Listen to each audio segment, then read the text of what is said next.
নমস্কার, দেখছেন কলকাতা টিভি। সঙ্গে রয়েছি আমি স্বর্ণালী। শুরু করছি সংবাদ সারাদিন। প্রথমেই যে খবরের দিকে নজর রাখবো, হাইকোর্টে গোথা হাই স্কুল মামলা, বিস্ফোরক মন্তব্য বিচারপতি বিশ্বজিৎ বসুর। মধ্যশিক্ষা পর্ষদের অফিসে তালা মেরে দিন, এরাই তথ্য প্রমাণ নষ্ট করছেন। গোথা হাই স্কুল মামলায় সহযোগিতা করছে না এসএসসি। মামলার শুনানিতে অভিযোগ সিআইডির, আর তারপরেই বিচারপতির এমন বিস্ফোরক মন্তব্য। আপনাদের আবারও জানিয়ে রাখি, গোথা হাই স্কুল মামলায় বিস্ফোরক মন্তব্য বিচারপতি বিশ্বজিৎ বসুর। গোথা হাই স্কুল মামলায় সহযোগিতা করছে না এসএসসি। মামলার শুনানিতে এই অভিযোগ জানায় সিআইডি এবং তারপরে বিচারপতির এমন বিস্ফোরক মন্তব্য। এ বিষয়ে আমরা আরো বিস্তারিত জানবো। ফোন লাইনে রয়েছেন আমাদের প্রতিনিধি পীযূষ কান্তি নাগ। পীযূষ, ঠিক কি অভিযোগ করা হচ্ছে সিআইডির পক্ষ থেকে এবং বিচারপতি কি বলেছেন?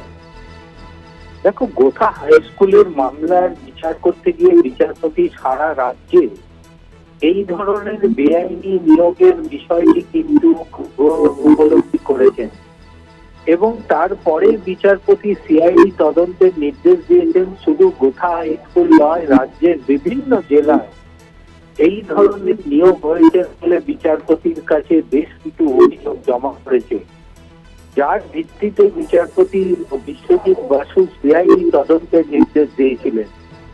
কিন্তু বিচারপতির এজলাসে আজ মামলার শুরুতেই সিআইডির পক্ষ থেকে জানানো হয় যে মধ্যশিক্ষা পর্ষদ এবং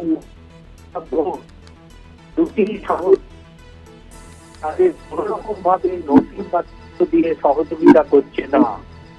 এরপরে বিচারপতি তাদের এই ইনফরমেশনের পরে বিচারপতি ক্ষুব্ধ হন এবং তিনি মন্তব্য করেন ওই দুটি প্রতিষ্ঠানে অবিলম্বে তালা মেরে দেওয়া উচিত, কারণ তারাই এই সমস্ত নথি নষ্ট করছে এবং যাতে তদন্তের মাধ্যমে প্রকৃত সত্য উঠে না আসে, তাই তারা এই কাজে লিপ্ত আছে।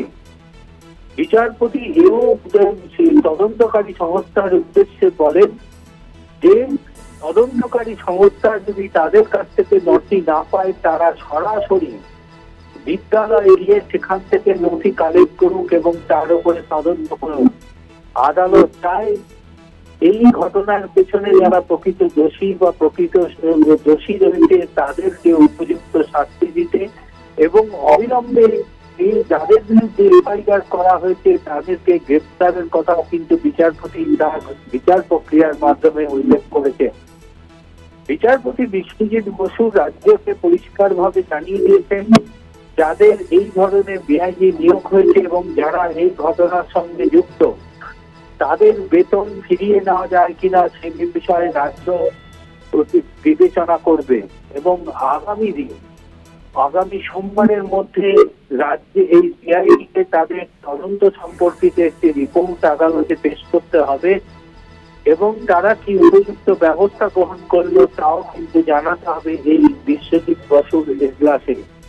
পাশাপাশি বিশ্বজিৎ বসুর এজলাসে বিচারপতি বিশ্বজিৎ বসুর এজলাসে রাজ্য সরকারকে জানাতে হবে যে বিচারপতি যে যাদের এই ঘটনার সঙ্গে যুক্ত তাদের বেতন ফেরত নিয়ে যে বিচার বিবেচনার কথা বলেছেন সে বিষয়ে রাজ্যের কি স্ট্যান্ড।